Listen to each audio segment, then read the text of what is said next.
Buenos días a todos, me alegro de saludaros. Muchas gracias antes que nada por este tiempo de alabanza que nos habéis regalado, Nazaret y Alberto. Veis que el número no es importante, ¿eh? Con 2 personas también se puede tener una alabanza preciosa, ¿vale? A ver si conseguimos quitar este sonido. No es mi voz, ¿eh? Yo sé que tengo una voz platino, ¿no? De metálica, pero no llega tanto. Muy bien. Bueno, pues hoy tengo el privilegio de compartir con vosotros la palabra y como siempre, me gusta empezar con un experimento y me tenéis que ayudar, ¿eh? He traído conmigo, no sé si habéis fijado, que tiene más protagonismo que yo quizás ahora, pero esta mascotita me acompañaba a mí cuando yo iba a los campamentos, lo ponía en mi mochila, ¿vale? Es un elefante rosa, las patitas, las orejitas, la trompita, y bueno, yo me lo he pasado estupendamente, ¿vale?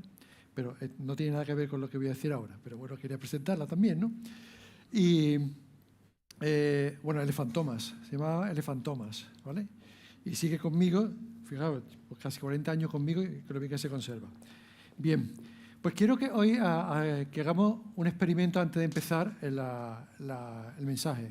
Obviamente todos los experimentos que yo hago son totalmente científicos, ¿no? Por eso es importante que lo hagáis conmigo. Entonces, atento a lo que os voy a decir, ¿vale? Quiero que no penséis en un elefante rosa. Fácil, ¿no? No penséis en un elefante rosa. ¿De acuerdo? A ver, ¿ha sido fácil o difícil? ¿Habéis pensado en un elefante rosa o no? Sí. Yo creo que sí, es muy difícil, ¿eh? Controlar los pensamientos algunas veces es sumamente complicado. Y más cuando te dicen que no pienses en una cosa. Normalmente si te dicen no pulses este botón, vas a ir y pulsar este botón. Los pensamientos son tremendamente complicados de pensar, de controlar, perdón. Y precisamente de esto es lo que vamos a hablar hoy, de los pensamientos, ¿vale? De cómo los pensamientos pueden ayudarnos a que tengamos felicidad en nuestro corazón o justamente lo contrario, tengamos tristeza en nuestro corazón. Pueden ayudarnos a elevarnos, pero también pueden ayudarnos a hundirnos, ¿vale? Voy a quitar para que el protagonismo ahora lo tenga yo, ¿vale? Y de esto es precisamente lo que nos va a hablar hoy Salomón, ¿vale? En un verso que vamos a leer ahora, vamos a ver cómo los pensamientos, como digo, son tremendamente poderosos, tremendamente potentes. Y hay una cosa muy importante, nuestra vida va a seguir el camino que nos guíen nuestros pensamientos, nuestra forma de pensar, ¿vale? Al final, nuestros pensamientos van a dar forma a lo que somos. Y esto puede parecer muy dogmático, pero es así, es así. Lo que pensamos al final es como acabamos siendo. Vamos a ir a la Biblia, vamos a ver qué nos dice Salomón y vamos a ver cómo podemos traer información, cómo nos puede ayudar Salomón con lo que nos va a decir y cómo nos va a ayudar la palabra a controlar estos pensamientos. Bien, vamos a leer en Proverbios, claro, en Proverbios 12:20. Hay muchas versiones, ¿no? Tenemos muchas versiones. Yo he cogido la versión Reina Valera del 60, que es probablemente la que tengamos todos, ¿no? Porque es la que más jugo le podemos sacar. Dice así el texto. Proverbios 12:20. Engaño hay en el corazón de los que piensan el mal, pero alegría en el de los que piensan el bien. ¿Vale? O sea, repito, engaño hay en el corazón de los que piensan el mal, pero alegría en el de los que piensan el bien. Salomón nos viene a decir que al final los pensamientos van a determinar lo que hay dentro de nuestro corazón, tanto sea para bien o para mal, para felicidad o para desgracia. Son los pensamientos los que nos van a guiar, los que nos van a reportar esa alegría o esa tristeza, ¿vale? Pero claro, este versículo, digamos que es como un titular, ¿no? Es como un titular importante del que tenemos que traer más información. Y si ahondamos en la Escritura, vemos que hay más textos que corroboran lo que Salomón está diciendo. Y al final, lo que decía al principio de que parece como un dogma, que lo que pensamos al final, lo que somos, al final es así. Y así nos lo corrobora la palabra. Fijaos, si vamos a a la carta que Pablo escribe a los filipenses en el capítulo 4, versículos 8 y 9, es muy interesante porque le dice Pablo a los filipenses, fijaos, por lo demás, hermanos, todo lo que es bueno, todo lo que es verdadero, todo lo honesto, todo lo justo, todo lo puro, todo lo amable, todo lo que es de buen nombre, si hay virtud alguna, si hay algo digno de alabanza, no sé si se puede poner, que me gustaría que lo vierais. Bueno, si no yo lo leo. Voy a repetir. Por los demás, hermanos, todo lo que es verdadero, todo lo honesto, todo lo justo, todo lo puro, todo lo amable, todo lo que es de buen nombre, si hay virtud alguna, si algo digno de alabanza, en esto pensad. Y sigue. Lo que aprendisteis, recibisteis, oísteis y visteis de mí, esto haced. Y el Dios de paz estará con vosotros.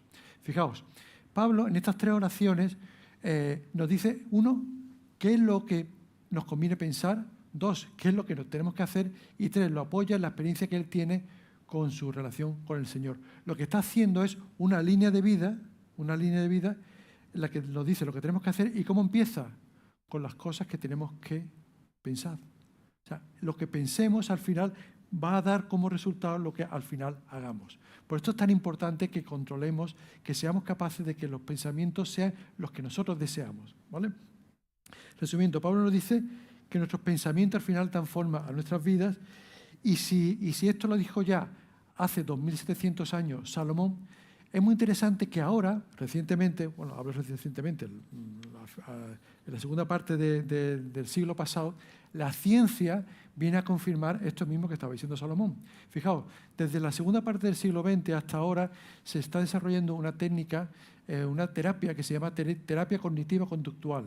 Es una terapia que lo que estudia es el comportamiento y en base a esto pues establece una forma de ayudar a las personas, ¿no? A los individuos. Pues bien, esta terapia dice que muchos de los trastornos que padecemos, pues, de alimentación, de relación, algunas adicciones, incluso algunas depresiones, tienen que ver con patrones de pensamientos que están mal, con formas de pensar negativas, ¿no? Entonces, la forma de solucionar estos problemas es yendo a la forma de pensar. Es decir, corrigiendo nuestros pensamientos nos va a ayudar a corregir nuestra forma de actuar, nuestra forma de relacionarnos con el entorno, con las personas que nos rodean. Fijaos qué interesante que la ciencia viene a confirmar lo que hace ya 2700 años lo estaba diciendo Salomón. Y esto es fantástico que la ciencia lo corrobore, porque al final la ciencia lo que viene es a confirmar la creación, lo que viene a confirmar es la actuación del Señor en el mundo, en la creación, en todos nosotros. Por tanto, es bueno que haya personas que quieran con la ciencia investigar y descubrir si las verdades de Dios son verdades, son empíricas, se pueden demostrar. Muy bien. Entonces, si tanto la palabra como la ciencia viene a decir lo mismo, que los pensamientos van a definir lo que somos, sería importante que nos hiciéramos una pregunta, sería relevante que nos hiciéramos una pregunta. ¿Me gusta la dirección por la que me están llevando mis pensamientos? ¿Me gusta la dirección por la que me está guiando mis pensamientos? Esta es una pregunta relevante, porque si la respuesta es no, es hora de tomar medidas. Es hora de pegar un volantazo, cambiarle el rumbo y, de alguna manera, cambiar nuestra mentalidad, nuestra forma de pensar, ¿vale? Pues bien, hoy lo que quiero es mostraros algunas pautas que nos puedan ayudar, que están apoyadas en la Escritura, que nos puedan ayudar a ver cómo el Señor puede cambiar nuestra mente, puede cambiar nuestra forma de pensar y esto nos puede ayudar a ser personas más felices. Personas que en medio de las circunstancias buenas y malas, seamos capaces de encontrar alegría, de encontrar felicidad. ¿Es posible? En medio de la tristeza encontrar felicidad, es posible, vamos a verlo, ¿vale? Muy bien. Como digo, vamos a entrar en cuatro principios, 4 pilares, cuatro principios que nos pueden ayudar. Mira, son principios el primer principio es principio de reemplazar. Principio de reemplazar. ¿En qué consiste este principio? Reemplazar, cambiar una cosa y poner otra, ¿vale? Bien, mira, y para hacer esto lo primero que voy a hacer es con un ejemplo, digamos, ¿no? con una historia real que está en la Escritura, que casi todos conocemos, por no decir todos, y es el capítulo en el que Jesús es tentado. ¿Vale? Sabéis que Jesús es bautizado por Juan el Bautista y a continuación, justo cuando es bautizado, se va al desierto a pasar 40 días de ayuno. Lo que hace Jesucristo aquí es tener relación con su Padre y, digamos, recibir la encomienda de su Padre para los 3 años que le quedaban de ministerio, ¿verdad? Y son 40 días pues, que él está ya con su Padre y de intimidad y 40 días de ayuno. Vale. Pasados estos 40 días, ¿qué sucede? Imaginaos el cuerpo de Jesús. El cuerpo de Jesús es un cuerpo físico, real, de una persona, pues anímicamente estaría decaído, físicamente, lógicamente, estaría deprimido también y sus pensamientos, pues no sé en qué estarían, pero sí es cierto que estaría bajo de todo la fuerza moral y que todo lo que le pudiera dar vitalidad, ¿verdad? Pues es en ese momento cuando Satanás decide atacarlo. Justamente eso. ¿Os suena esto? ¿Vale? ¿Cuándo nos vienen los problemas? Precisamente cuando estamos más decaídos, ¿verdad? No vienen cuando estamos fuertes, cuando estamos enganchados al Señor. No, los problemas vienen cuando estamos tristes, cuando tenemos problemas en nuestro trabajo, en nuestra casa, en nuestra familia, lo que sea. Pues aquí Satanás aprovechó ese momento. Y le dice, oye, mira, si tienes hambre, convierte estas piedras en pan y aliméntate. ¿Y qué le responde Jesús? Pues Jesucristo hace una paráfrasis de la Biblia y le dice, no solo de pan vivirá el hombre, sino de todo lo que sale de la boca de Dios. Lo que hace es parafrasear a Deuteronomio capítulo 8:3. ¿Vale? Bien.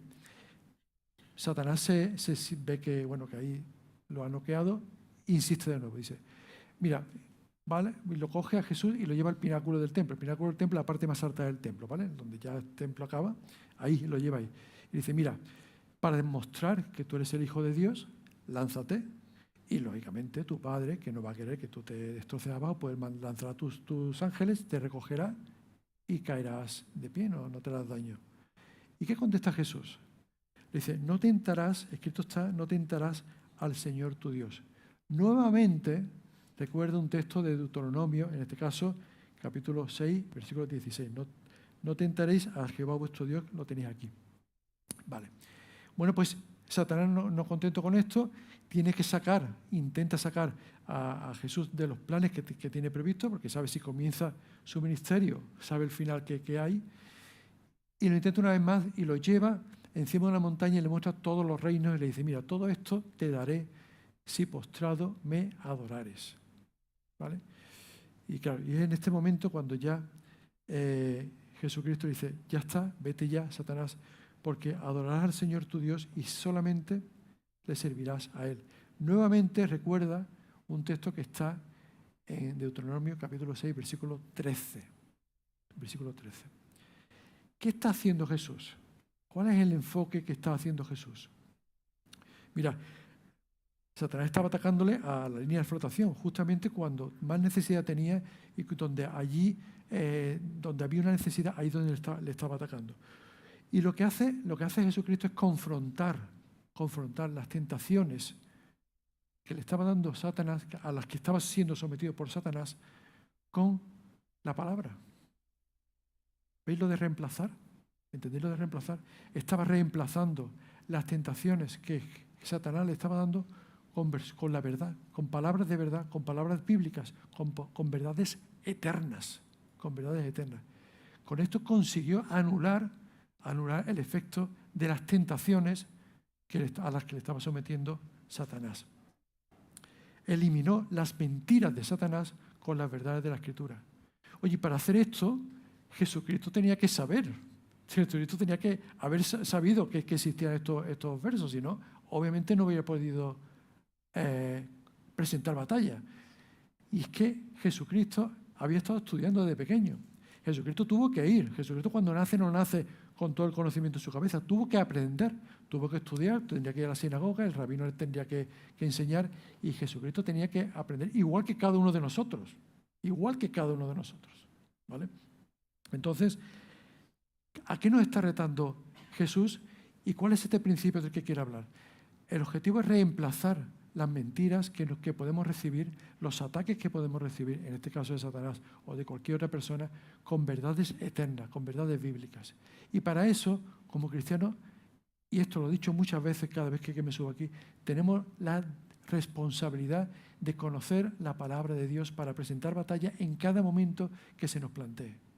Como cristianos, tenemos que estudiar la palabra, tenemos que leer la palabra, tenemos que acudir a reuniones, tenemos que intentar asistir a formación bíblica, tenemos que estar aquí hoy, el domingo, para llenarnos de esa palabra. Solamente así podemos cubrir los huecos, las necesidades que tenemos con sabiduría necesaria para combatir las tentaciones que vamos a recibir. Solamente así, solamente reemplazando la mentira con verdad, podemos hacer que nuestros pensamientos vayan por el camino que nosotros queremos. Muy bien, pues este es el primer principio que se apoya en la Escritura, lógicamente. El principio de reemplazar el vacío que hay en nuestra vida, en nuestra mente, con la palabra de Dios. Hay un principio más, principio de renovar. Y aquí nos vamos a apoyar en un precioso texto, a mí me encanta, de Pablo, que está en Romanos 12:2, y que dice: no os conforméis a este mundo, sino transformaos por medio de la renovación de vuestro entendimiento, para que comprobéis cuál es la buena voluntad de Dios, agradable y perfecta. Perfecta para nosotros, para cada uno de nosotros, de los que estamos aquí, no para el mundo en general. Para que comprobemos cuál es la buena voluntad del Señor para mí. ¿De acuerdo? Muy bien. Mirad,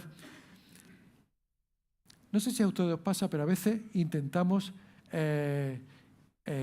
acudir a un problema que tenemos importante en nuestras vidas y un problema que queremos erradicar por completo. Y a menudo fracasamos. ¿Y por qué pasa esto? ¿Por qué? Pues porque intentamos acudir a los síntomas, a los comportamientos. Intentamos corregir los comportamientos, pero no vamos a la conducta que produce esos comportamientos, no vamos a la raíz del problema, sino que intentamos corregir los comportamientos y fracasamos. Os voy a poner un ejemplo que seguramente os lo entenderéis. Esto pasa a principios de año y precisamente ahora cuando llegamos de las vacaciones. ¿Qué es lo primero que nos planteamos? Este año definitivamente voy a dejar de comer mal y voy a comer bien. Bueno, lo del inglés ya ni lo digo, porque esto está perdido. Pero este año voy a dejar, cuando volvemos de las vacaciones, voy a dejar de dedicar tanto tiempo a las redes sociales y voy a dedicarme más, voy a entrar cuando sea puramente necesario, pero no voy a dedicar más tiempo a las redes sociales más que el necesario. O voy a dejar de entrar en determinadas páginas tóxicas que me producen daño y que también me hacen perder tiempo. O este año voy a empezar a leer la Biblia, la voy a leer en un año entero. ¿Qué pasa? Bueno, pues que la primera semana somos unas máquinas y lo cumplimos perfectamente. La segunda semana, bueno, algún día es que me ha subido un imprevisto y no he podido. La tercera ya, es que esto es complicado, ¿eh? Y el mes ya es que ni nos acordamos de cuáles eran nuestros propósitos. ¿Vale? ¿Qué es lo que está sucediendo?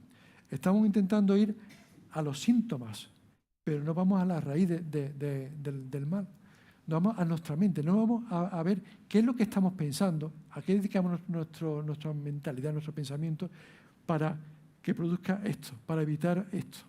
No estamos acudiendo a la raíz del mal, ¿vale?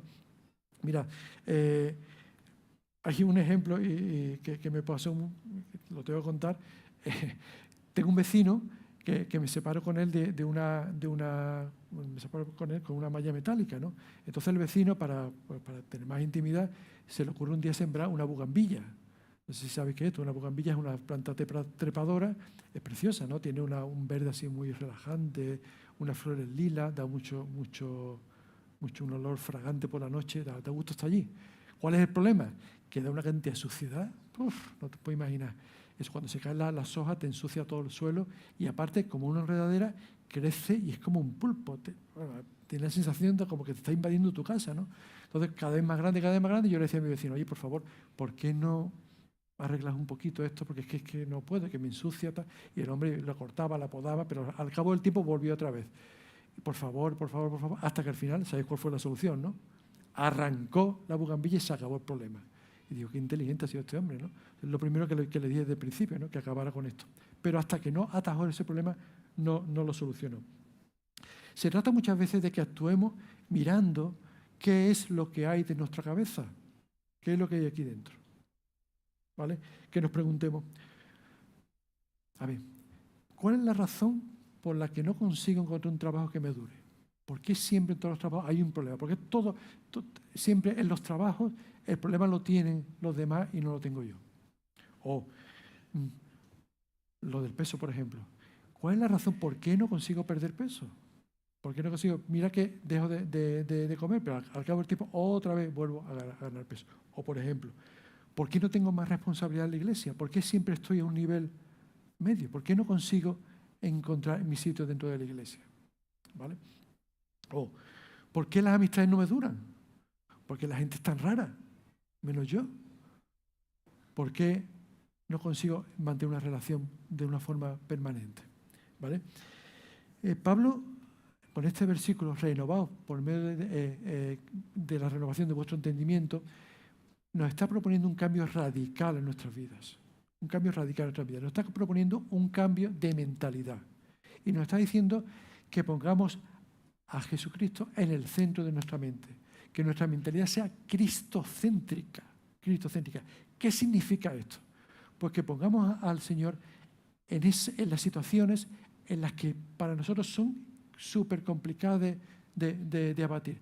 Que lo pongamos en aquellos proyectos, en aquellas montañas que son imposibles de escalar por nosotros. ¿Cómo se consigue esto? Pues justamente eso, poniendo a Dios en los problemas, yendo con Dios a los problemas. Todos tenemos barreras infranqueables, todos tenemos retos que no hemos conseguido superar en nuestra vida, de cualquier tipo, espirituales, físicos, morales, mentales, familiares, de cualquier tipo. Todos tenemos problemas que no podemos cubrir. Sin embargo, Pablo lo que nos dice, que sea el Señor el que te guíe, que sea el Señor el que te guíe en ese problema. Ponlo, cambia tu mentalidad, no seas tú solamente el que piense. Porque no creo que Pablo no esté diciendo, anúlate, quédate en blanco. No se trata de eso. Sino que pongas a Dios en ese problema, que lo pongas por delante. Mirad, muchas veces nos agobiamos con problemas que son reales. Nos llega a final de mes, estamos en un trabajo y estamos con la angustia, este trabajo no me va a durar, me van a echar. No tengo forma de encontrar pareja, no me gusta el giro que está tomando mi vida, el plan de vida que tengo no me gusta. Muchas veces son problemas realmente importantes, gordos. Son montañas que son imposibles de subir. Pero, ¿qué pasa? Que estos pensamientos al final lo que hacen es incorporar angustia en nuestro corazón. Lo que hace es incorporar tristeza en nuestro corazón. Lo que hace es incorporar depresión a nuestro corazón. Nos hunde estos pensamientos negativos. Lo que Pablo nos propone es que elevemos estos pensamientos al Señor. Y obedece una forma práctica y real de intentar que esos pensamientos, que esas montañas difíciles de franquear, pues que sea más fácil. Siempre con la colaboración del Señor. Y es tan sencillo como escribir en un papel aquello que no puedas, por lo que no puedas. Sea cual sea tu trabajo, escríbelo, tu problema, escríbelo en un papel. Ponlo delante del Señor y ora. Verás cómo los pensamientos ya no van a ser tan destructivos, no vas a entrar en esa espiral angustiosa que te recome por dentro, que te comprime los nervios aquí en la boca del estómago. Ponlo delante del Señor, ora por Él. Renueva tu mente, que sea Dios el que esté dentro de tu mente también, colaborando contigo, ayudándote a superar esa montaña. Te garantizo que eso te va a ayudar por lo menos a relajarte, a quitar presión a tu corazón.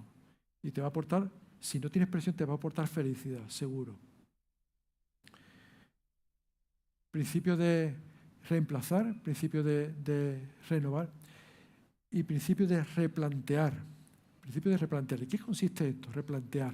Mirad, vamos nuevamente a otro precioso verso de Filipenses, son dos, Filipenses 1, del 12 al 14. Fijaos porque este texto lo leemos siempre, pero tiene más de lo que hay. Dice así: quiero que sepáis, hermanos, que las cosas que me han sucedido han contribuido más bien al progreso del Evangelio, de tal manera que en todo el pretorio, entre todos los demás, se ha hecho evidente que estoy preso por causa de Cristo. Y la mayoría de los hermanos, cobrando ánimo en el Señor con mis prisiones. Pablo está en prisión, pero fijaos lo que ha dicho antes, que da gracias porque lo que le está pasando ha contribuido al progreso del Evangelio. Si está en prisión, ¿cómo ha contribuido al progreso del Evangelio? Vamos a verlo. Pues decía que, cobrando ánimo en el Señor con mis prisiones, se atreve mucho más a hablar sin temor. Fijaos, este es el principio de replantear. A ver, ¿en qué consiste esto, Marcos? Os comento. Pablo tenía un plan perfecto. Su plan era llegar a Roma, intentar entablar conversaciones con los poderes de Roma y utilizar Roma como una plataforma para que el Evangelio se expandiera. ¿Vale? Entonces, ese era su plan, un plan perfectamente loable. Ojo, que Pablo era una de las personas más cultas y más preparadas que había en ese momento. O sea, a Pablo se le podía comparar a cualquier filósofo de la época. Estaba perfectamente preparado y lo que estoy diciendo no es nada raro. Él podía llegar y hablar con los poderes políticos, económicos, sociales de allí de Roma e impactar en ellos con el Evangelio. ¿Vale? Bien, ¿qué sucedió? Que llegó a Roma, pero llegó como preso. Llegó como preso, no como él esperaba. Y además llegó como preso con prisión en su casa, o sea, estaba prisión domiciliaria, en su casa preso, ¿no? Y además, para más INRI, tenía un soldado esposado a él durante las 24 horas, o sea, los soldados se cambiarían, pero siempre tenía un soldado 24 horas con él. Bien, fijaos, bueno, y al final, lo más interesante de esto es que pendía sobre él una pena de muerte. O sea, esta era la situación, en esa situación en la que Pablo escribe el verso que acabamos de leer. Bien, pues bien, las circunstancias que le estaban pasando a Pablo estaban fuera de control. Y esto también sonará, que muchas veces, bueno, la mayoría de las veces las circunstancias están totalmente fuera de nuestro control. ¿Por qué? Pues porque nunca salen las cosas como pensamos. Es más, basta que definamos un plan perfecto para que las cosas salgan justo al contrario. O si establecemos, ¿sabéis la ley de Murphy, no? Si establecemos una serie de posibilidades, lo normal es que salga la peor de la peor, ¿vale? Pues bien, esto es lo que le estaba pasando a Pablo. Ahora bien, no podemos controlar lo que nos sucede. No podemos controlar lo que nos sucede. Pero sí podemos controlar cómo lo replanteamos. ¿Me explico? No podemos controlar lo que nos sucede. Esto nos llega.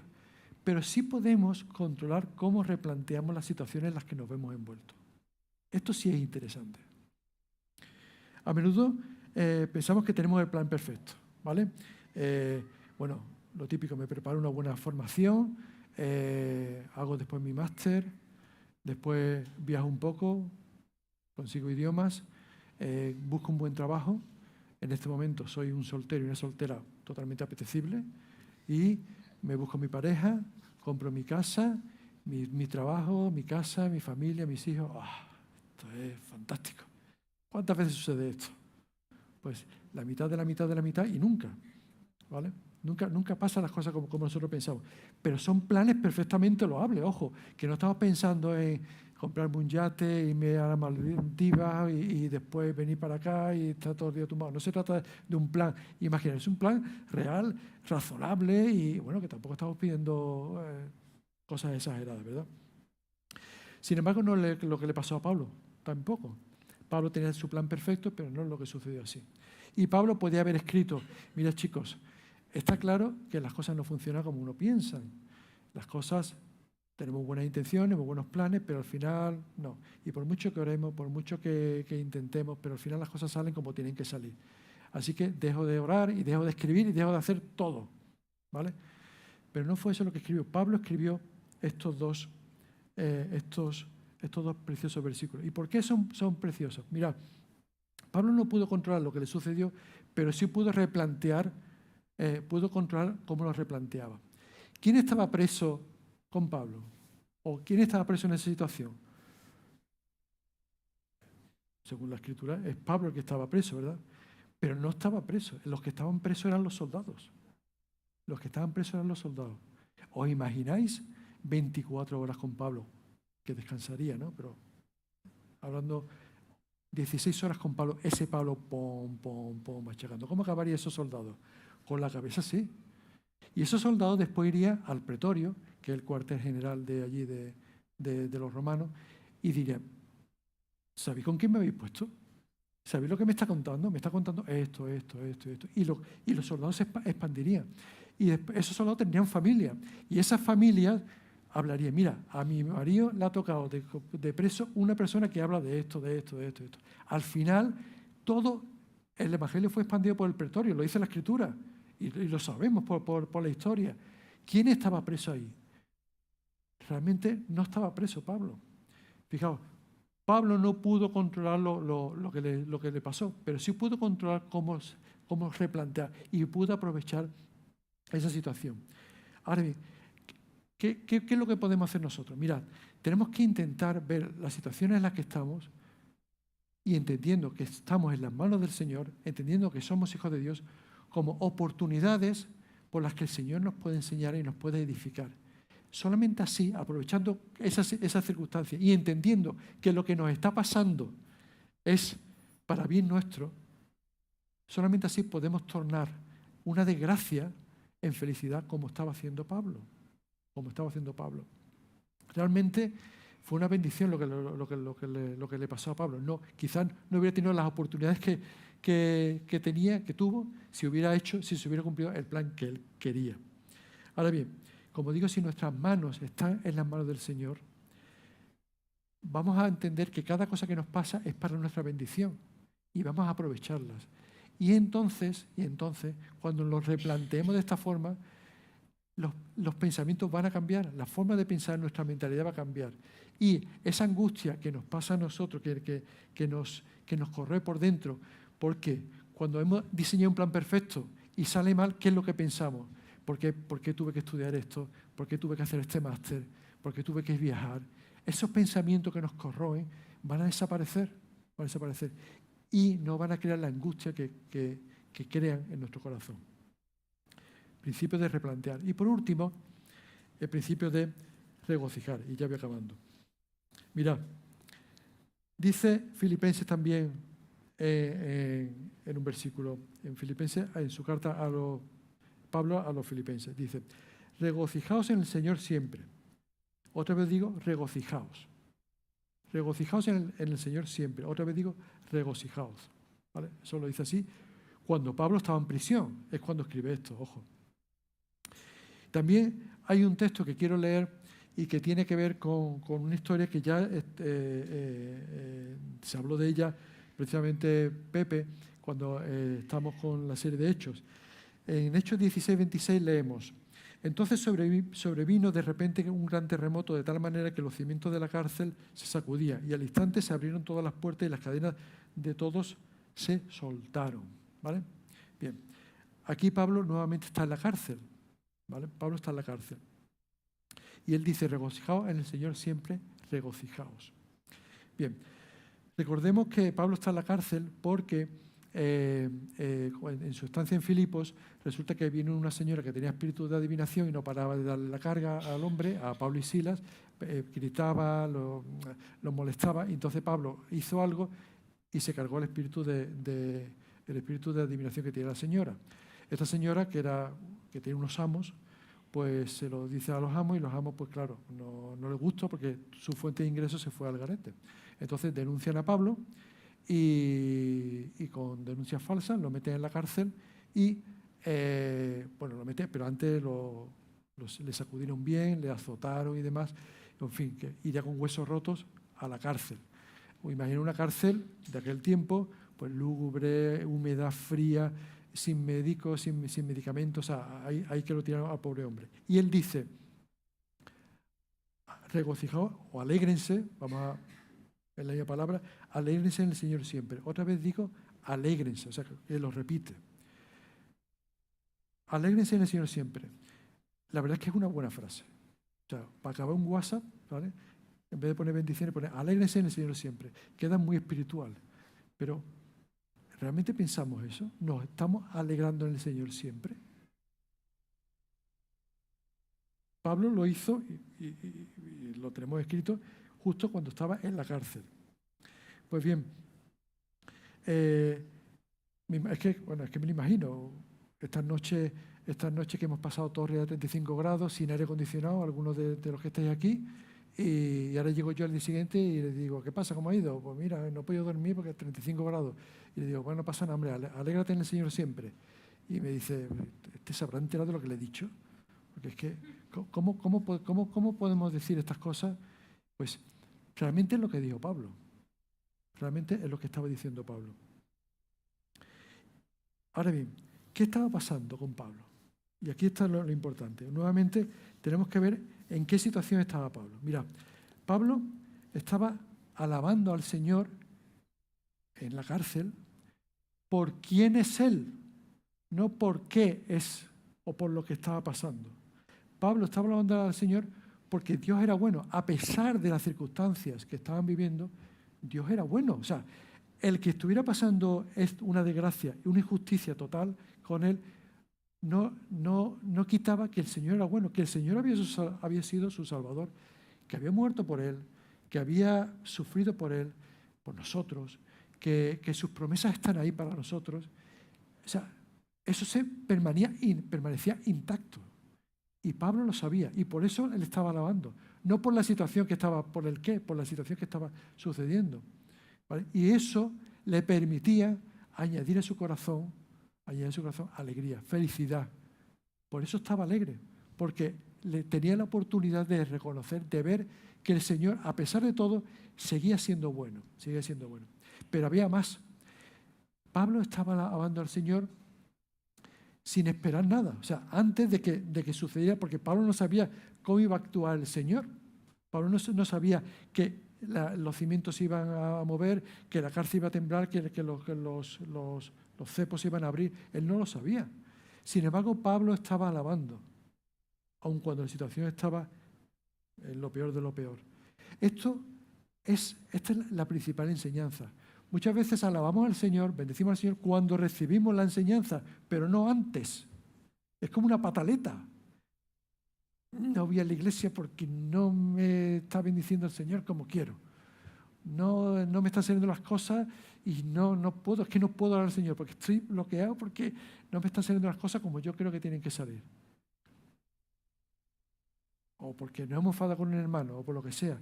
Justo al contrario de lo que estaba haciendo Pablo. Pablo, en medio de las circunstancias, estaba alabando al Señor. Estaba reconociendo su poder.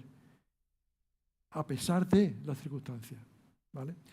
Y por último, es en el momento en el que ellos estaban alabando al Señor que Dios actuó. Es decir, ellos no estaban pidiendo al Señor que los liberara. No pone la escritura que estaba diciendo, Señor, sácanos de aquí, Señor, sácanos de aquí, Señor, sácanos de aquí. No estaba diciendo eso. Estaban alabando al Señor por lo que Él era. Y es en ese momento cuando Dios actuó. ¿Veis la diferencia?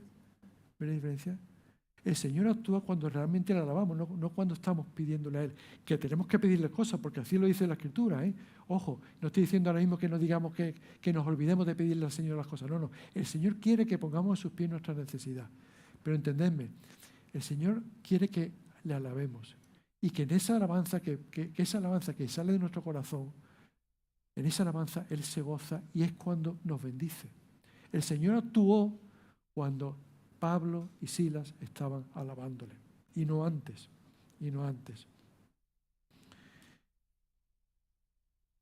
Cuando alabemos al Señor, Él se va a manifestar sí o sí. Cuando alabamos al Señor, Él se va a manifestar sí o sí.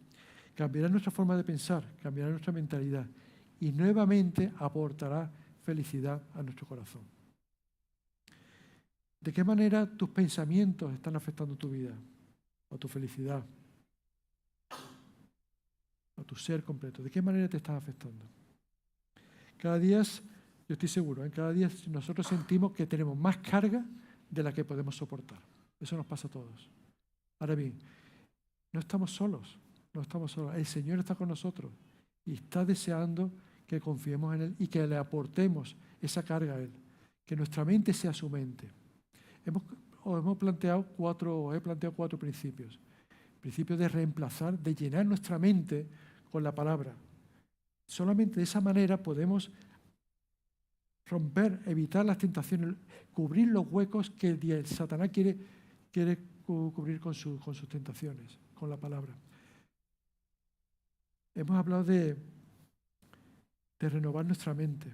Solamente renovando nuestra mente podemos tener la mente del Señor y tener la sabiduría del Señor. Y buscar al Señor en cada proyecto de nuestra vida, por pequeño que sea, buscar al Señor en nuestra vida. Y cuando esa montaña sea imposible de batir, intentemos subirla con el Señor. Replantear nuestra vida contando con que la sabiduría de Dios se puede plantear en medio de las circunstancias más adversas. Incluso cuando pensamos que está todo perdido, es cuando el Señor puede convertir una situación negativa en positiva y aportarnos lo que necesita nuestro corazón. Y por último, regocijarnos en el Señor. Es que pase lo que nos pase, el Señor sigue siendo el mismo. O sea, el Señor no tiene intensidades. El Señor sigue siendo el mismo de bueno, de real, de aportador de gracia, aportador de promesa, aportador de amor, siempre estemos en las situaciones que estemos. Por tanto, si Dios es más que suficiente por nuestra vida, no perdamos un momento. Entreguemos nuestra mente, nuestros pensamientos al Señor, que sea Él el que gobierne nuestra mente, nuestros pensamientos, y el resultado, como decía Salomón, habrá felicidad en nuestro corazón. Amén. Que el Señor nos bendiga, que el Señor nos ayude, porque no es fácil. Habéis visto que es muy difícil cambiar nuestro pensamiento cuando tenemos un bombardeo de imágenes, cuando tenemos un bombardeo de acciones, de tentaciones sobre nosotros. Pero si nuestro pensamiento está en el Señor, podemos lograrlo. Vamos a orar, vamos a pedir al Señor que nos ayude a eso, a controlar nuestra vida, nuestros pensamientos. Señor, te damos muchas gracias porque podemos contar contigo cada día para todo, no solamente para temas espirituales, sino también físicos, para temas que tienen que ver con nuestros pensamientos, con nuestra moral, con nuestra ética, Señor, con todo. Tú eres completo y puedes transmitirnos esa perfección a nosotros. Por eso te rogamos que nos ayudes a vencernos a nosotros mismos y que seas tú el que gobierne nuestras vidas. Te lo pedimos y te damos la gracia en el precioso nombre de tu Hijo Jesucristo. Amén.